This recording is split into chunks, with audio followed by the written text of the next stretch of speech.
दरवर्षीप्रमाणे याही वर्षी स्वाद मसाल्याचा मिरची महोत्सव सुरू झालाय। चांगल्या क्वालिटीच्या मिरच्या, जिथे मिरच्यांचं उत्पन्न जास्त आहे त्या ठिकाणी त्या शेतकऱ्यापाशी जाऊन ती मिरचीची क्वालिटी बघून कमीत कमी रेटमध्ये तुमच्यापर्यंत पोहोचवण्याचा प्रयत्न करतोय। तुम्हाला या ठिकाणी अनेक प्रकारच्या मिरच्या बघायला मिळतील। त्यामध्ये बेडगी असेल, काश्मीरी असेल, लवंगी असेल, संकेश्वरी असेल, गुंटूर असेल। तुम्ही मला म्हणता ना, दरवर्षीप्रमाणे याही वर्षी माझा मसाला कलर, तिखट, टेस्ट वर्षभर टिकून राहिली पाहिजे म्हणूनच तुमच्यासाठी घेऊन आली आहे या सर्व मिरच्या। तर हा महोत्सव 15 मार्च ते 30 मे पर्यंत मैत्रिणींना सुरू आहे। तर वाट कसली बघताय? जवळ तुम्हाला जी सोयीस्कर असेल त्या शाखेला जावा आणि तुम्हाला असणारी मिरची खरेदी करा।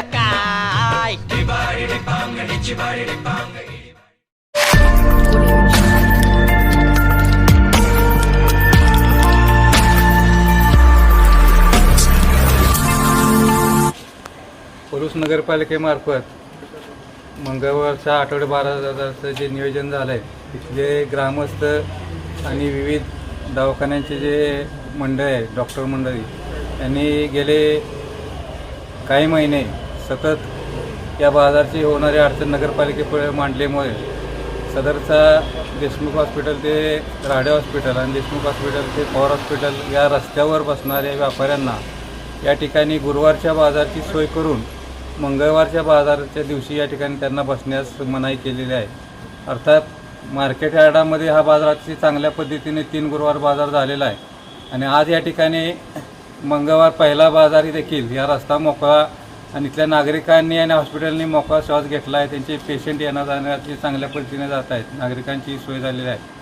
मार्केट कमिटीमध्ये हा बाजार घेतल्यामुळे उत्पन्नाचा नगरपालिकेचा काय फरक पडतो आहे असं काहीतरी विरोधकांचा आरोप आहे, परंतु प्रत्येक व्यापाऱ्याकडून केवळ 10 रुपये घेतले जातात आणि 150 ते 200 व्यापाऱ्याकडून येणारा 2000 रुपये दिवसाचं गुरुवारचं उत्पन्न हे काय फार मोठं उत्पन्न नाही।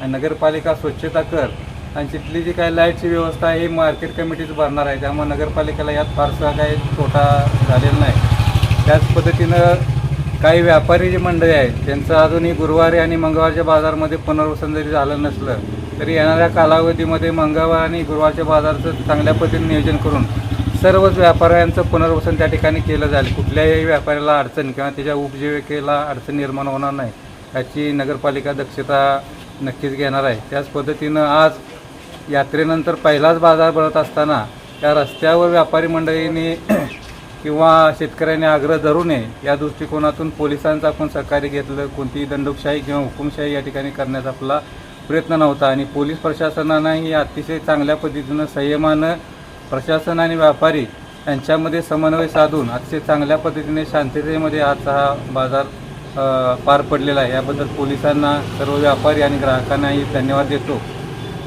त्याच पद्धतीनं झालेला हा निर्णय कुठल्या तरी गावच्या नेत्यांच्याकडून केला जातो आहे, अशा पद्धतीचं चुकीचं वर्तन, चुकीचं बोलणं या ठिकाणी विरोधकांच्याकडनं होतं आहे। पण विरोधक हे स्वतः तिथल्याच एका मोठ्या उद्योगामध्ये, सहकारामध्ये काम करतायत पदाधिकारी म्हणून आणि तिथल्या लोकांच्याबद्दल नेहमी काहीतरी बोलतात। याचाही त्यांनी विचार केला पाहिजे की पलूस तालुका, आपलं सांगली शहर हे आपण समन्वयानं सगळी नेते मंडळी हे पलूस शहराचा विकास करतोय, पलूस तालुक्याचा विकास झाला पाहिजे। एकमेकाबद्दल आक्षेप बाळगून किंवा आक्षानं कुठल्याही नेत्यांच्याबद्दल, कुठल्याही गावच्या नेत्यांच्याबद्दल न बोलता आणि व्यापारी हा कुठल्या गावचा, जाती धर्माचा नाही तर तो व्यापारीचा ही भूमिका ठेवून आम्ही अतिशय चांगल्या पद्धतीनं या ठिकाणी या मंगळवार, शनिवार आणि गुरुवार बाजाराचं नियोजन भविष्यामध्ये करणार आहे आणि पलूसला अतिशय चांगल्या पद्धतीची जी काय ट्रॅफिक समस्या आहे त्यातून मुक्त करणार आहे।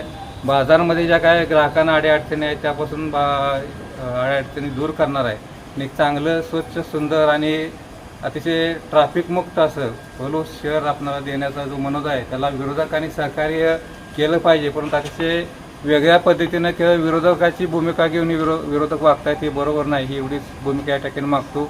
त्यांनी आमच्या चांगल्या निर्णयाबरोबर यावं आणि या गावच्या विकासासाठी सहकार्य करावं एवढीच भूमिका म्हणून थांबतो। धन्यवाद।